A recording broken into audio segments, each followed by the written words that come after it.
Hello, and welcome back to another episode of Get the Belt podcast, home of Melanin Magnificence and Kingdom of Belts, where what? Any motherfucker can get it, period. I am your host, Myles, and it feels good to be back. It might be a little bit late, girl. It might just be a little bit late, but we back in town. I want to start this episode off by saying thank you for listening. I also want to say thank you for watching. This is the third episode. Get the Belt has been back, and we are very much on YouTube, ho. We are very much on YouTube. And I want to shout out to everyone that got one of my WhatsApp messages, because Lord knows I fucking broadcasted every motherfucker in there. And I said, you know what? We're back. My show, it's on YouTube. Please head over, subscribe. I'm trying to grow this thing.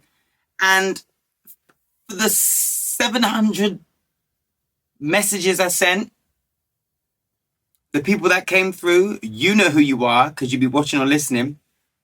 I just want to say a really big thank you from the bottom of my heart, because when you do the maths of the messages sent to how many people followed, it's given I need to go through my WhatsApp call list and my WhatsApp list and my contact list in general and just give it a refresh, because what is the point? Because when you motherfuckers want tickets somewhere, or you need a hookup, or you need a discount, or you need me to come to your event, or you want me to post, I show up. But none of those days. Not me giving the belt this early on in the podcast. What I wanted to say was thank you. That's the main message. I just want to say thank you. If you're already subscribed, amazing. If you're not subscribed, hit the button just below and subscribe to this podcast, because this is where we Not me and my little laptop to the side, girl. Right. So let's start this show as we normally do with Word of the Week.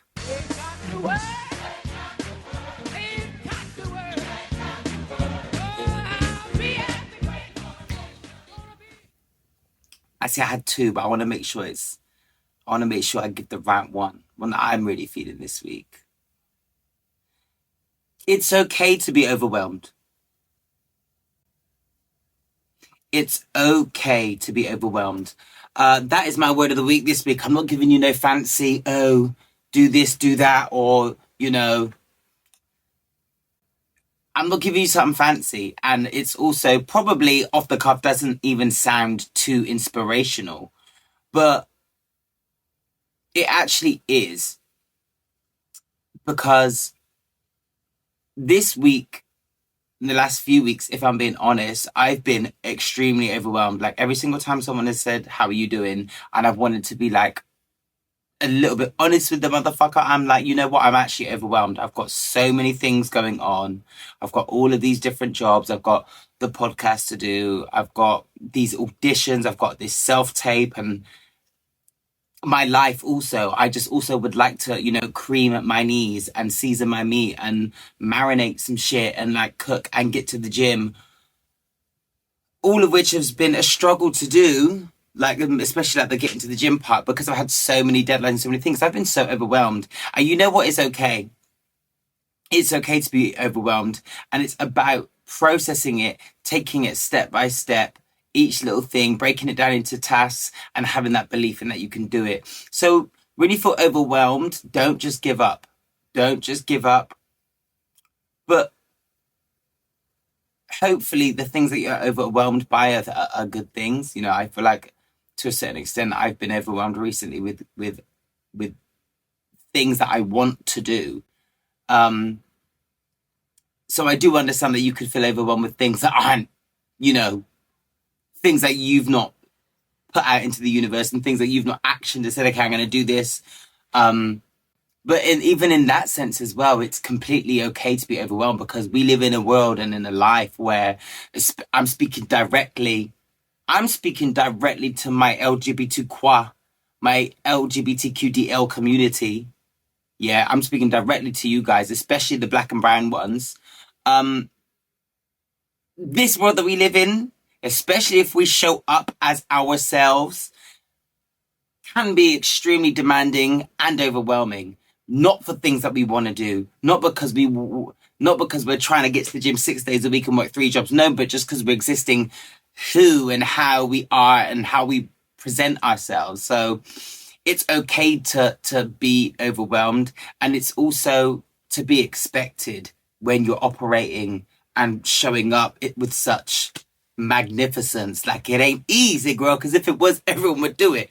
But in all seriousness, I'm just wanting everyone to know that it's completely fine and it's completely normal to be overwhelmed. But just take a deep breath in, take a deep breath out, and just go one by one, whatever that issue is, whatever that job is, and feel that overwhelmness. Don't run from it.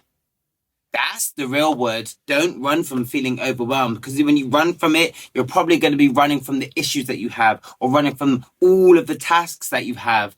And all of those tasks that you have, if not done, are going to get you where? Nowhere. And I want us to go somewhere. So, yeah, that is this week's word of the week, that it is okay to be overwhelmed.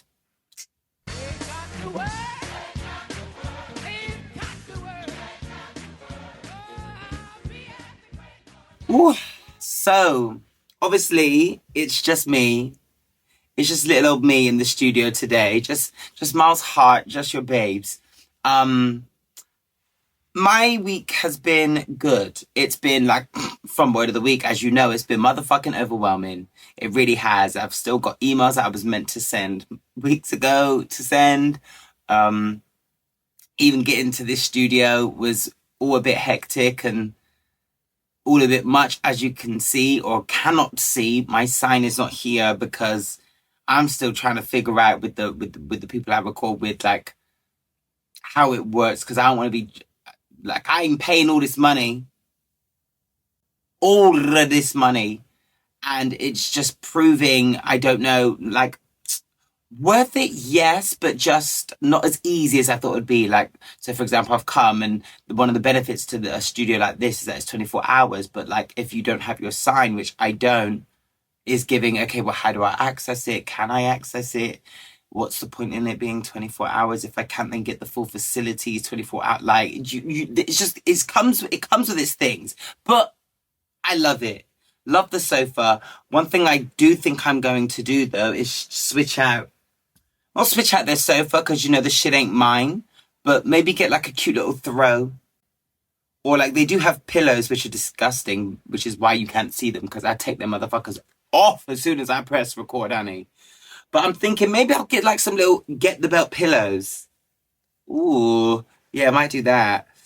May do that. So if you know any black-owned businesses that make pillows or designs for pillows, what is it called? Like, that work with fabric, seamstresses, whatever, designers, shoot me a link, because I want to work with them, because yeah, it'll be cute, a little get the belt and a little get the belt here for when it's just little old me.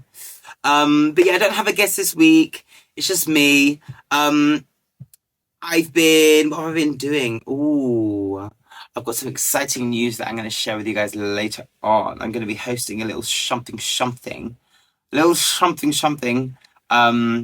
And I'm very excited to do that. It'll be my first hosting gig. It's not a club. It's like an event screening situation. And I've manifested that, I think, because I've gone to a few screenings that I've loved. However, there's been times I'm like, that host, I could have done a better job. And now the girls in the streets know that I get on a mic. Yeah. They know I can get on a mic. So I'm just like, why am I not? Why is no one hollering me? Like, I wanted an agent, and I'm with this agency, but they're not really getting me that many like presenting gigs, if I'm being honest. All the presenting gigs I've got sourced myself. But yeah, I'm going to be hosting something which I'm excited to like post to the socials and stuff. Also had a few rejections. I had so many motherfucking rejections this week, and it's been so long. Rejections in terms of like the performing industry. But you know, they always said that this was what it was about. But I was really lucky, I think, to have come out of college and like I got one no. And that one no was when I auditioned for Lion King, and I think I got 3 rounds in, and I did it all independently, but I was still in my last year at uni, at the Odang Academy. And when I got to my 3rd round in, I think the faculty there were like, oh, right, okay, this could be serious. So like, Myles, right, don't work on it by yourself anymore. The material that they give you, let's go and speak to the head of department for music, and he'll work through it with you and get it together so you can, do the thing. So, okay, lit. Did it with him. He changed up some stuff, how I was singing it. Wicked. Went to the audition, did it how he said. Rejection.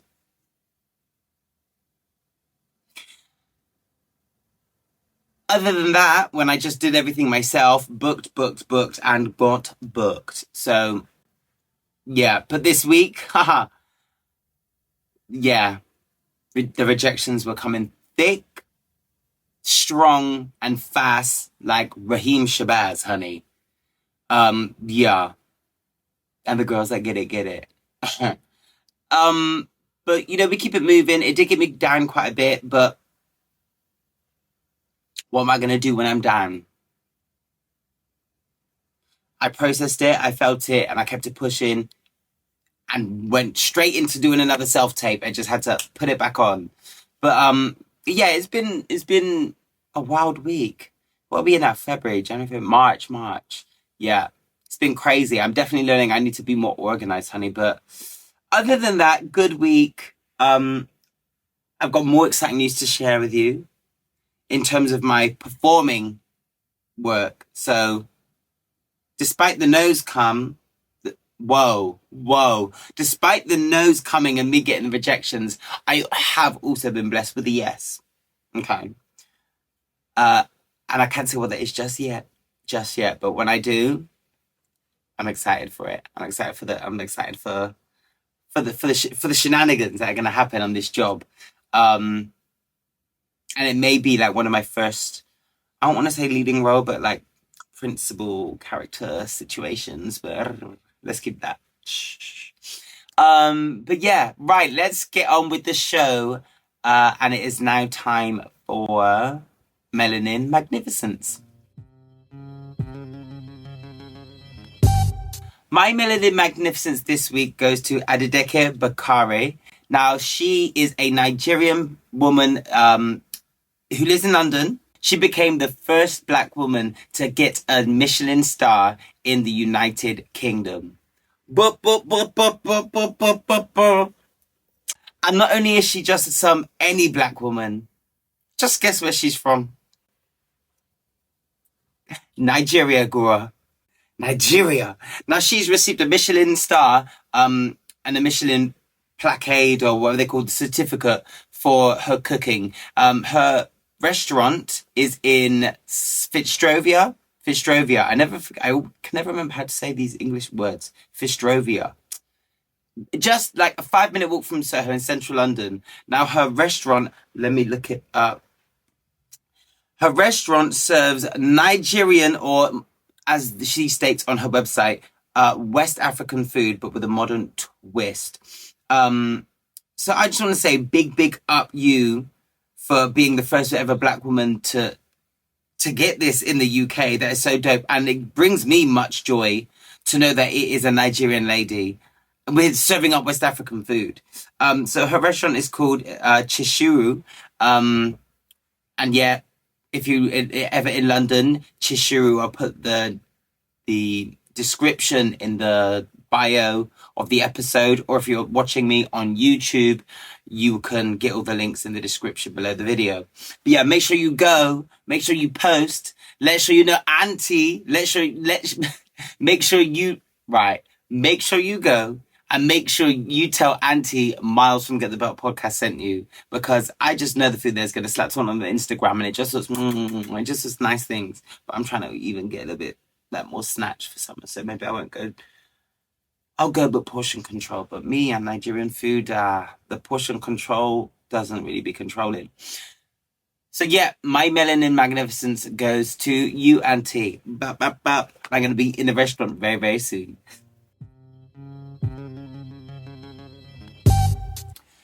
Right, let's get on with the rest of the show. It is time for Myles Measures. So I want to talk a little bit about Big Brother. Now, I've never really been one for watching reality TV. That was until I met my partner and then started watching Zeus reluctantly at the start. Now I'm addicted to you. Shout out to Cassie. I'm very much addicted to that shit. I love it. I just fucking love it. So it's something new for me to be, this heavily invested in Celebrity Big Brother, especially it being British and like mainly white people. I'm just like, what am I doing? But I want to speak specifically about Zeze Mills. Now, I originally wasn't the biggest Zeze fan. I respected her, and I paid attention to her. I did find her I found what I received of her or from her via the internet quite annoying and problematic, but hey ho, I get it. I know I say some problematic shit to some, and I know I can be quite opinionated, so that's why I've never disliked her, but I've just been a bit like, oh, okay, you come across as the chaotic and quite negative, quite judgy, if I'm being honest. But then again, I've only ever watched a handful of her full-length interviews and only ever seen the clips and the snippets. And I guess that same thing could be said about me if you only hear 8 seconds or 15 seconds of what I have to say, as opposed to listening to the full spectrum of what I had to say. Quick pause. Last week, Phil Samba really tried to diagnose me with ADHD or some learning difficulties. And I believe, like I said last week, I believe it to be true. At least a small speech impediment. Anyway, let me come back to it. But yeah, so she's now gone into the house and I'm really expecting not to really vibe, but I was open-minded. I love that hoe now. I love that hoe. I was also unsure about how her and Marisha were gonna merge. And I feel like we don't really see them kikiing too tough like that. Like I said, I feel like Zeze really gives me real, authentic, unapologetic black girl from South London who is just about it and has an array of emotions. I think last week I described it as she's a well-rounded, emotional being. I've seen her happy, I've seen her sad, I've seen her down, I've seen her cuss, we've seen quite a bit. And I was just worried that because Marisha's always been on the stage, and she even spoke about it on Celebrity Big Brother and said, I'm always fabulous and excellent and da-da-da-da-da, but at home I get really insecure. And obviously we all know that people are we know that not everyone's always going to be up. So it is a bit weird when someone presents as always up, which is why I was like, all these two aren't, I don't know. I was intrigued to see how that would look like. But they've hit it off. Like I said, they're not exactly friends like that on there.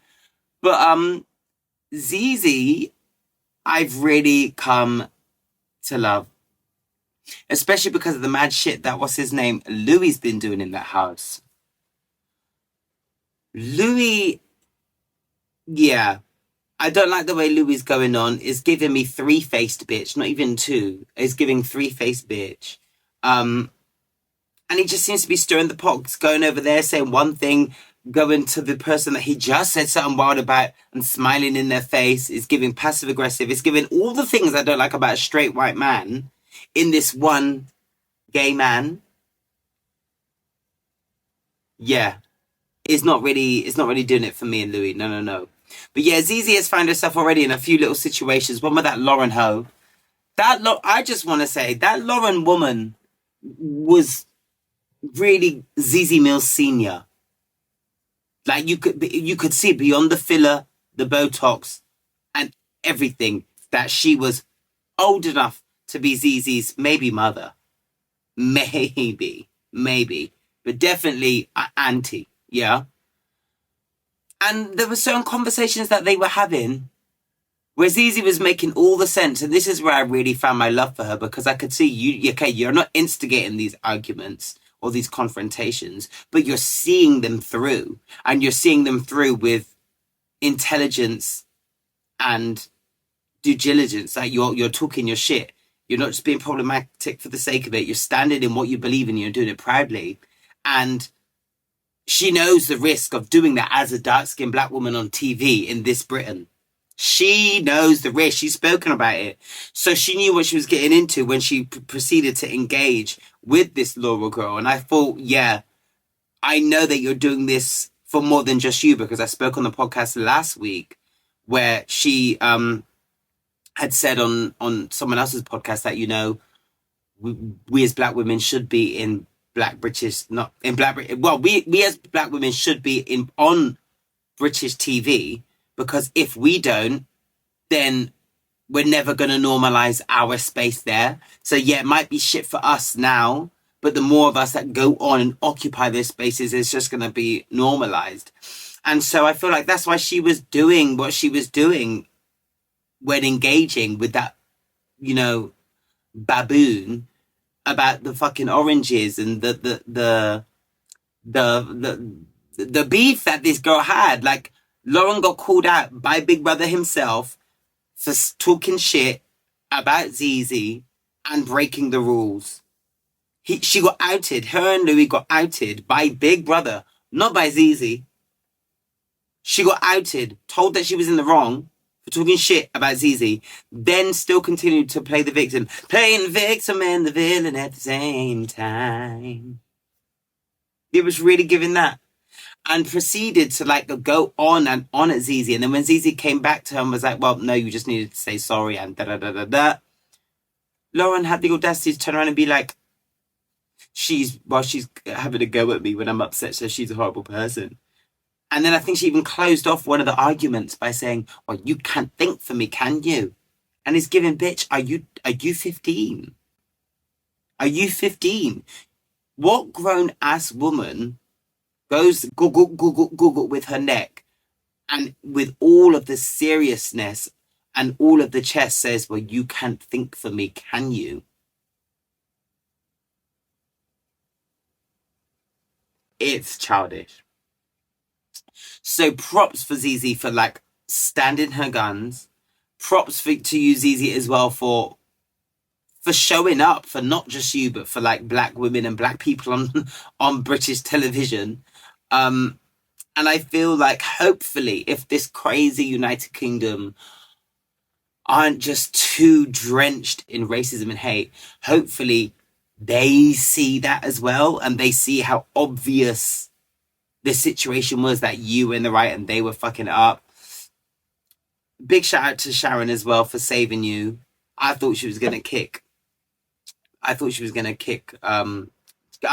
to save Louis, sorry. But yeah, I was really, really happy to see you stay.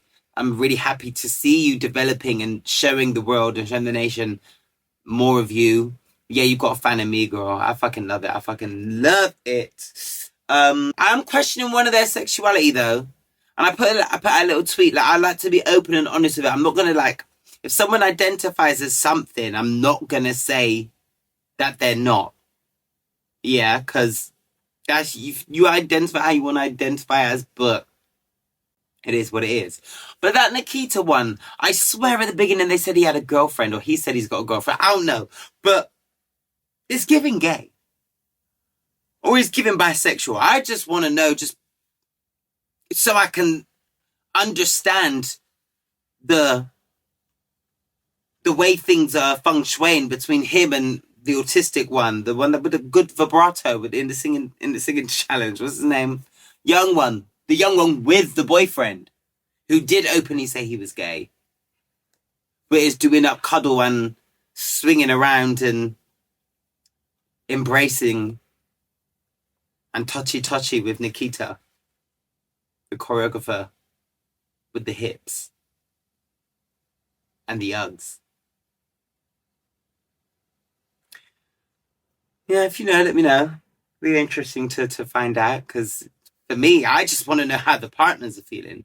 Because if I saw my man or my girl in a Big Brother house being swung around by someone else and hugged up on all the time, I'd have something to say. You know, a bitch might just leave the house single. I don't know. But yeah, I want to know either how Nikita's girlfriend or boyfriend, or if they have a partner, how they're feeling, and how, little baby boy, gay, autistic one is called. What is his name? Shit, don't come for me. I was also discussing with some friends how I would absolutely be trash on Big Brother, not just because of the wild things I would say, but when it came to eviction time and we're in diary room and it got time to say people's names, it would be the young autistic one. Yeah, nice voice, him. And then the black, no, because I know Zeze Mills, but I know her from before, so that doesn't count. And I know Marisha because she's in my industry and I've seen her a few times. David, well, I would just struggle with the people them's names. Okay, I would struggle. But yeah, I can't wait to go home and watch it tonight. I'm really wrapped up in it. I'm loving the deepness of it. And what's her name? The one that was on Love Island. Bitch. Bitch. Bitch. Two-faced. Opinionated. I think she's racist too. Her not liking Zeze Mills for being opinionated and digga digga dig, when she in the same breath will love Laura for being opinionated and also speak highly of herself because she knows what she wants. And is that, but when Zeze does it, is a problem? No. No.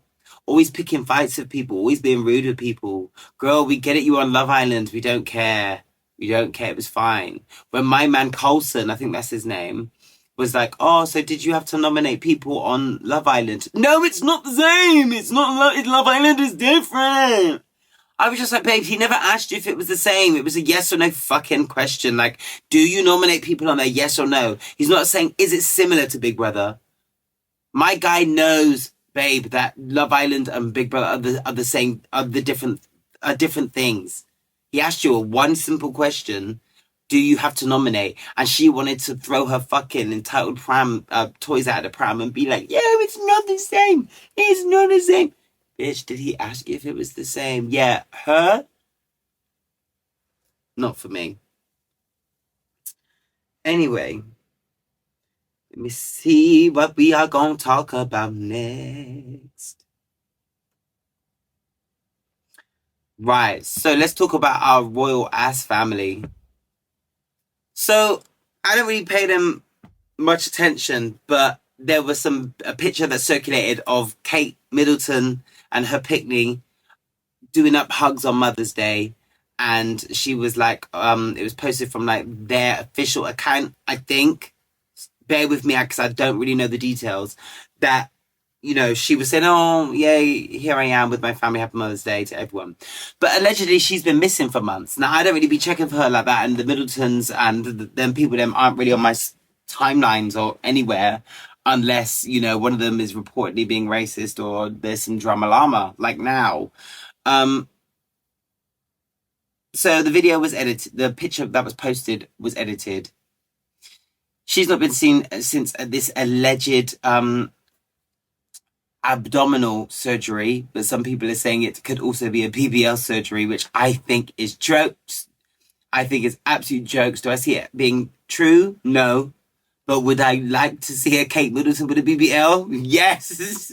Maybe then she might just be on my timeline.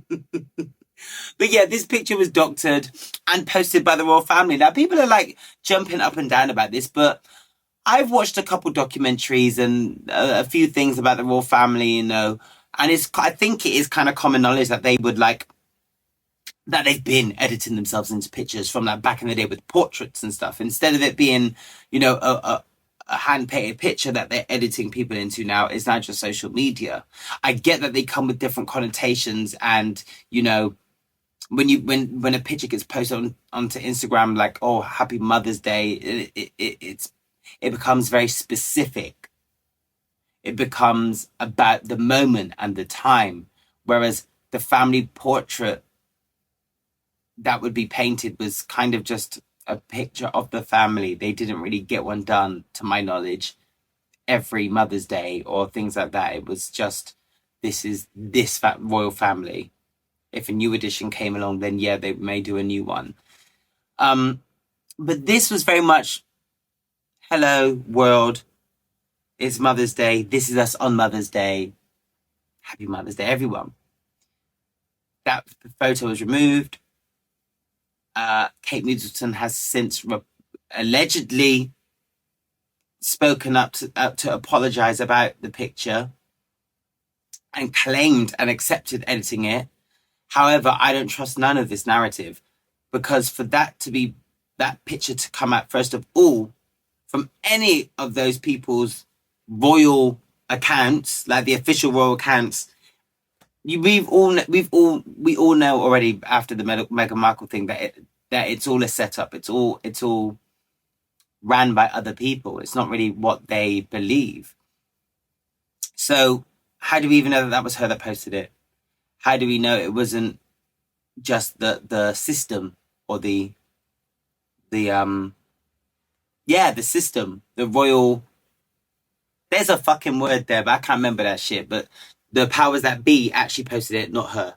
And I doubt that it was even her that apologized for editing it. Do I think that she edited it? No. Do I think that she posted it? No. I think it's all being done by someone else. Now, we don't know why she hasn't been seen. They're saying it's because of this alleged BBL or the what's it called? Or the abdominal surgery.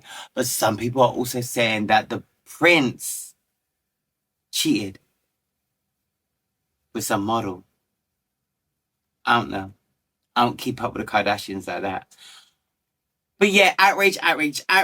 It's further reason why I don't give a fuck, because it's all fake. It's all for tourism purposes. It's all to maintain this weird system that I don't understand and think is extremely outdated and extremely wrong and nonsensical and racist, and it just doesn't make any sense to me. But yeah, thought I'd give my 2 pence on that. Do I give a fuck where Kate Middleton's at? No. Do I believe or get affected by any of this hype? No.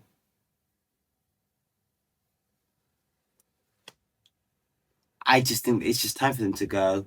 The whole royal family, I think it's just time for them to just to move on and just go and do something else somewhere, because it's just, I just find it completely boring. Central C, whose real name is Oakley Neal, recently had an interview and sat with Vogue to discuss his ethnicity. Now, I looked at that boy and I always just thought he was either like white. I'm not gonna lie, I thought he was white. He always looked like a spicy white. He always looked like a little spicy white, but he's come forward for the first time ever, which I don't understand, to discuss his race, which he says his father is Guyanese, I think it was, and Chinese. I think the mother was white. I don't get the obsession. I'm gonna start right there. I'm speaking to all my LGBTQDL community that are obsessed with this skinny boy in the tracksuits. Now, I know that we all know that a skinny boy, generally the skinny boys have a thick personality.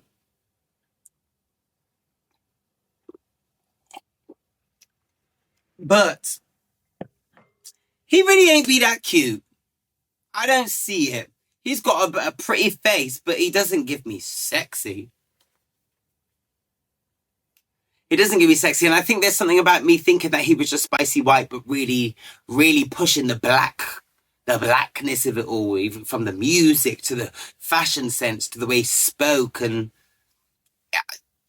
it just gave me culture vulture. But, you know, he's come forward and said that, you know, his daddy's a bit seasoned. So I love that for him. However, the interviewer, did say that when she asked him about his roots, he was hesitant in responding. So I want to know what that hesitancy is about, Oakley. Why are you not saying it? Because you've been raised by your white mother. Are you proud of it? You must be proud of it, because you've using the culture and, you know, having the culture and, in your music and your artistry and how you present, it's helping you make the money. But why have you never been proudly, my daddy Alabama? Why have you not wanted to do that? I think that's very, very interesting. I find when people don't speak about something, it's either because they care a lot about it or they're ashamed. And I would love to know which one it is and why he felt that now, okay, I'm gonna let these motherfuckers know.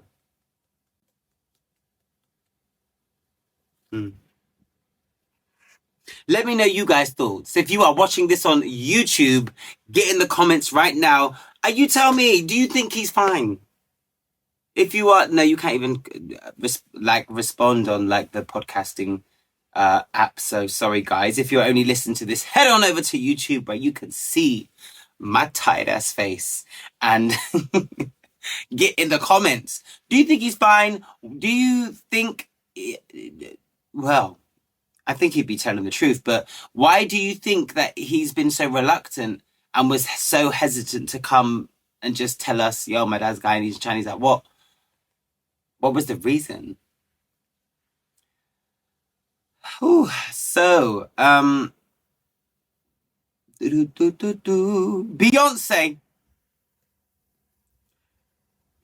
Giselle Carter. I want to apologize first to you if you ever listen to this or anyone in your camp listens to this. I unfortunately didn't get to watch the Renaissance tour. Not the Renaissance tour, I saw the tour, but I didn't get to see the film because the way life is set up right now, being in a relationship, means I can't just do whatever the fuck I want when I want to do it. And things that I enjoy doing, I most of the time, more than not, want to share that experience with my partner. But when my partner isn't here, or when my partner isn't here to do things I want to do, I end up suffering. And I suffered and didn't get to watch the Renaissance in the cinema, despite really, really, really wanting to. That never came to fruition. But I'm not, I'm learning now about balance, and actually, if there's a film again, Beyonce, I'm going to be there, and I will not be waiting on anyone. I'll put it out there. Don't get it twisted. I will put it out there. Please, let's do this. But if there's like, it's only on for like 8 weeks, we're not going to get to week 5 and I've not seen it. Like, that's just on period. Because it got to weeks, if it got weeks in, and it was like, there was just no movement. And like, yeah, for future, for me and for anyone else out there, do what you want to do, girls, boys, and non-binds. Do what you want to do, because otherwise you're going to end up like me and end up having to watch it on YouTube. I apologize, Beyonce. I apologize, but when I saw it, I saw it on the YouTube and I had to watch it, and I'm surprised it wasn't taken down. It was literally up there for one day. When I saw it, it said like Renaissance full film, and everyone was in the comments, please don't share it, don't make it big, because she's going to take it down. It was there, and it still is there. And I've now found another one in 180p. This one was at 4. It wasn't good quality. It was decent quality, but the one up is now 180p HD. So, ooh. But I'm still going to have my little event where I hire a space and watch it in the screen, because I still deserve that. I still deserve that whole experience, getting dressed up. But yeah, watch that. Anyway, in other news, she has now finally let us all know that there is a new album coming. And it is country. And it's called Cowboy Carter. Dolly Parton has already come out and said that she thinks that Beyonce may have recorded a cover of her hit song, Jolene.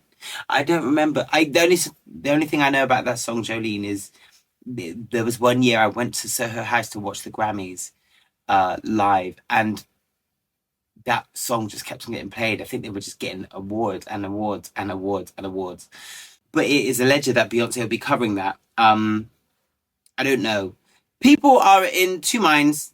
You've got many people out there saying, oh, Beyonce doing country. Beyonce been doing country. Beyonce is from the country, Houston, Texas, baby. Beyonce's been doing country music from time ago. Even on Lemonade, like I said, she did her whole daddy lessons.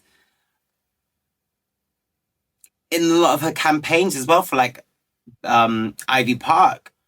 There was a whole thing where she was a cowgirl in the rodeo on the horses and stuff. Like she'd been doing it, so I'm excited to see what her take on country music is. She's had so many support. She's had a lot of support from an array of people, from musicians in the country music realm, and outside. So yeah, I'm so gassed for this. I think it's coming on the 29th of March. So yeah. And her and I, did you guys see on my Instagram? I posted about a month or two ago before Beyonce went to the Grammys. I wore the same white cowboy hat she did, and I put it on my Instagram, and I said, "Bitch, it's about to be my cowboy era. It's about to be my cowgirl era." A couple weeks later, boom, Beyonce does it. Her and me and her, we're like this. She doesn't know it, but we are connected. We're connected. So nobody come for me when you say, "Oh, Myles is just doing that because of Beyonce." Oh, yeah, it's just in now. Because I've been saying that I was about it. Yeah, I've been. But yeah, I'm very excited for this album. I am still going to continue to be in my cowboy era, cowgirl era. I'm not exactly in it now. The fit right now isn't really cowboy, but I will be very much there. I'm trying to think if there's anything else that I wanted to chat to you about this week. I don't really feel like there's been a lot. No. Right, coolly. Oh, let's get into the questions. It's question time. Right. Hey, Myles, if you could swap lives with any fictional character for a day, what would it be and why? P.S. Oh, just nice things. Cute. Fictional character for the day.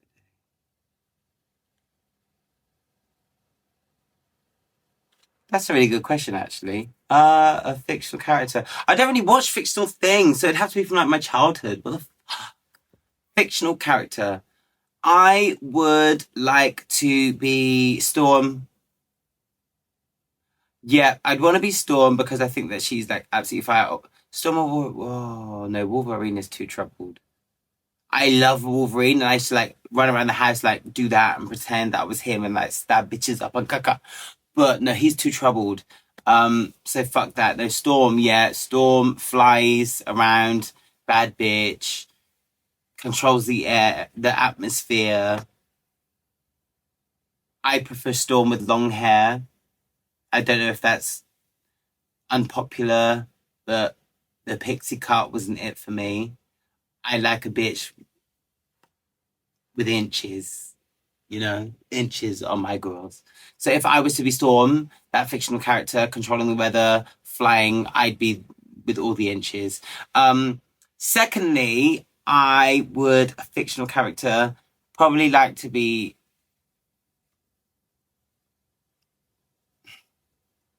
My mind is really going to Harry Potter.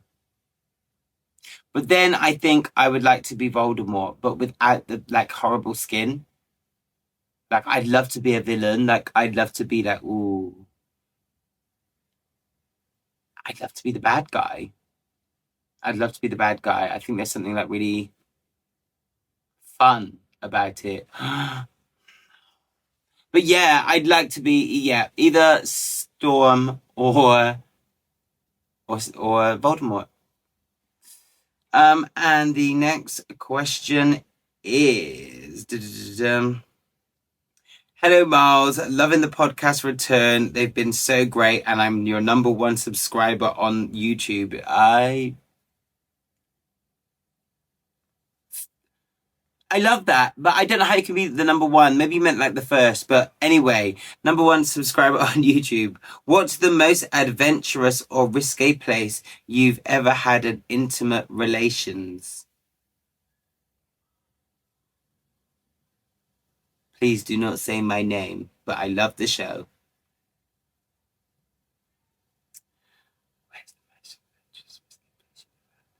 thank you so much, first and foremost, for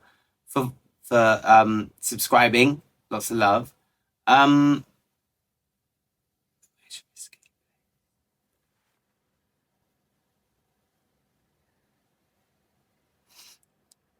it may have been in. Ooh, I think to the best of my knowledge, I think I may have had a moment um with somebody in the Ivy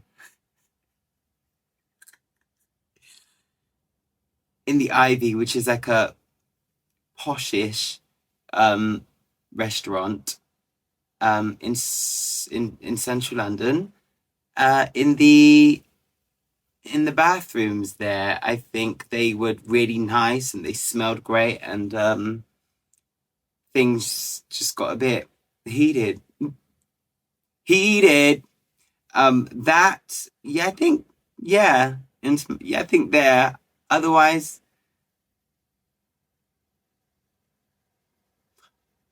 I'm quite a good boy, really.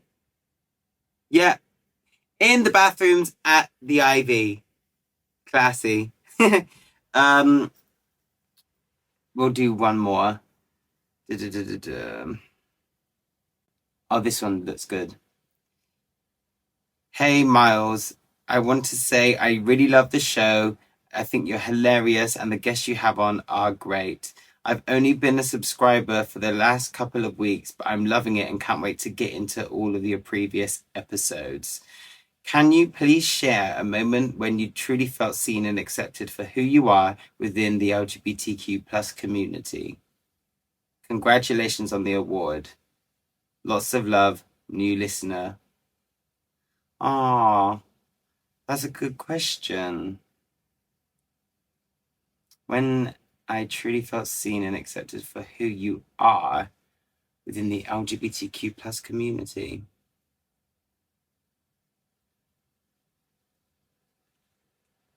Hmm. Um, I don't think there's ever been like a moment where I'm like, okay, now I feel seen for who I am by my community. Um, but I get like moments where certain individuals, like if something happens, uh, this is a really good question. Okay, so I would have to say the most profound moment that sticks out to me was when I won my LGBTQIA plus award for LGBTQIA champion at the Black British Theatre Awards. Um, I felt truly seen by my community, and that's not because the people that gave me the award are from the community, because I don't think they all are. I think maybe one or two of the people on the board are, but not all of them. And it was a theatre award, so it wasn't about the community. It wasn't like, I was at the GLAD Awards or Gay Times or something like that. Um, However, when I posted it and said I've got this award and I'm super proud, and all the things you say, the people from my community, some that I've met and some that I haven't, in the comments or when they would message, were like, this is so well deserved. You absolutely deserve this. This should have been yours, like way back when. And people that were there afterwards, like, you know what, this undoubtedly was going to be yours. You've been out here, you've been doing the work, you've done the events, you come on your podcast, you talk about the things, and you give back to the community, and you have this, and like we see you, like this is yours. Of course, Myles. Like, congrats. That was very like I feel seen kind of moment. Because up until then, yeah, I've been doing the podcast, and I show up as myself, but that was, yeah, that feedback that I got really made me realize that actually the people on the other end of the lens, other end of the screen, or listening to my voice or coming to the events I've put on or just following me on social media, it made me feel like, yeah, Myles, we see you, and this is well deserved, and like, yeah, that's it. Well, thank you for your questions. Please do keep them coming in. If you want to send a question to the show, just email contact@getthebeltpod.com or send us a DM on our Instagram. And you can send us a little voice note. As you can see, I've got my phone. I can just play it up on here. You could be my special guest, honey. I'm trying to think if there's anything else that I've left out. I don't think there is. No, there isn't. So before we get into Get the Belt, I just want to remind all you motherfuckers that I'm grateful that you're listening. I'm grateful that you're watching. But to share, like, and comment on this shit. You know, I'm really, really trying to make this bigger so I can get better guests for you guys, better production, get us them pillows in this bitch.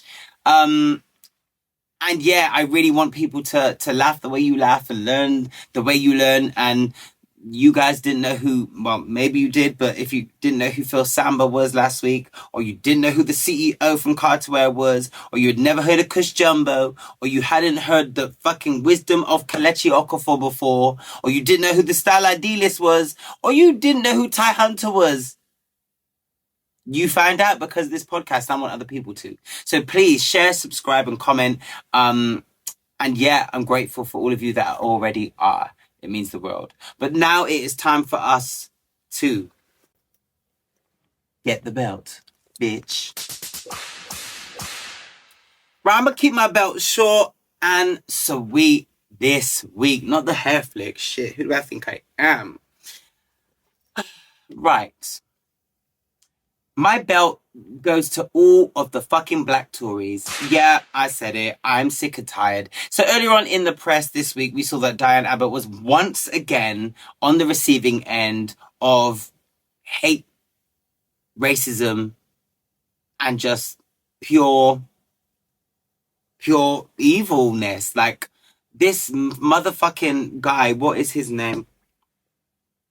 Some guy that donor for the Tories, who allegedly has given them like 10 million over the last year, when were reportedly, not even reportedly, said some shit about Diane, saying that, well, oh yeah, when I look at her, it just makes you want to like hate all black women and da da da da. No, right. Not only does he get the belt for saying some wild shit like that, but all the black Tories that remain black Tories that didn't speak up about this and have remained silent, you all get the fucking belt. Because, like, what in the fuck? Like, how can you be an MP, especially the MPs, how can you be a PM, an MP, a black MP, and see another black person be on the receiving end of racism and then still be okay with it and still not speak up about it? It's given, where are your morals? And you're out here like affecting how we function as a society. It's always been a bit wayward when I see like black or LGBTQ people on that side of the fence anyway. But when things are actively happening and making headlines where, you know, people that are giving the Tories money are being racist and just outright horrible to this black woman who has already expressed how difficult and vulnerable it is for her to just travel and just be about because of the attacks that have happened in the last like year or so. Like, there's been, I think, either two stabbings or two, don't quote me on this, but there's been either 2 stabbings or 2 killings to either black MPs or other MPs, and she's just like, listen, I don't drive, so I have to get on buses, I have to do this and that, and now you are spinning this narrative and saying this shit about me that I'm, you know, that when you look at me, it just makes you want to hate all black women, that she should be shot. The fact that this man hasn't been arrested, mind-blowing to me. Now, Downing Street wanted to say that this wasn't racism and they didn't want to comment on it. Then Rishi finally saw his fucking front and his back and said, you know what? I really can't be that much of a dick. Especially as one of our first fucking, you know, ethnic prime ministers. And he came forward and said, you know what? Yes, it is racism and like we don't condone that. But let's not congratulate a fish for fucking swimming. Anyway, all the black Tories that remain black Tories, you get the belt. All of the black Tories that haven't spoken up about it, and all the other Tories, but specifically the black Tories, yeah? People want to come and say to me or say behind my back more often than not, oh, Myles is just, only has black people on his podcast and it's all black, and Melanin Magnificence and everything black is great. No, not everything black is great, okay? Because on this show, I've cussed out black people numerous amounts of times. Okay, don't ever fucking get it twisted. At the beginning of this podcast, I say where anyone can get it, not just white people. Don't paint me with that brush, because I love me some white people. I've got some great white friends, okay? And speaking on that, that's a horrible situation. But earlier on this week, I had someone say, Myles, oh, I know you. I was at one of my little muggle jobs, and they were like, oh, I know you, I'm really going on a tangent here. But they were like, you do the podcast. Yeah, I love it. I subscribe to it. White man. So don't paint me with that brush. Because my nan was white too, yeah? And I see whiteness, and then I see white people, and there's a very big difference. I don't like whiteness. The political stance, the political being of whiteness, I mean, I like it. But yeah, all the black Tories out there, all of you motherfuckers get the belt. All of you motherfuckers get the belt, because that was a moment for you to at least, that was a moment where you could still be a dick of a Tory, but at least let the rest of us know that, okay, like, you've still got values, and like, you're not completely in the head by being like, okay, yeah, that's not right, but look, we're still doing this. But the fact that you remain silent just made me think, okay, yeah, you're all fucking brainwashed, fam. You're all fucking brainwashed. Like, what? This man came forward and literally said, oh yeah, she should be shot. And you guys are just like, yeah, great, yeah, let's go. Yes, no. It's giving you all coons. It's giving you brainwashed. And he's giving you all on some fuckery shit. All of you get the belt. All of you. Well, that is it for this week's episode of Get the Belt. I think I've kept it nice and short and sweet. Last week's episode was like 2 hours, so yeah, we really got into some things. I want to thank you all for listening again. Remember, if you want to send in some questions, contact at getthebeltpod.com is the place to go to. And we don't just want your questions. I want to hear your tea. I want to hear the goss. And I want to hear who you want to give Melanin Magnificence to. I want to hear who you want to give the belt to. You know. Just saying. It's like free therapy, girl. Free therapy. Anyway, thank you guys for listening, and thank you for watching. I got a bounce because I got places to be and auditions to prep for. But I want to say a huge thank you to everyone that has been supporting, this comeback thus far. The comments, the shares, the subscribes, following us on TikTok. We on TikTok, Instagram, Twitter, the lot. It's all Get the Belt Pod, at Get the Belt Pod. I'll put it right here or somewhere on the screen. But yeah, thank you so much for following and sharing all that. Like, it means the world. And yeah, it's all about the community. It's all about the vibe. So yeah. Anyway, I gotta go. You have been listening to the host. You have been listening to the podcast that is known as the home of Melanin Magnificence and the kingdom of belts. I am Myles Hart, and you, man, yals, and non-binaries them, have been listening to Get the Belt.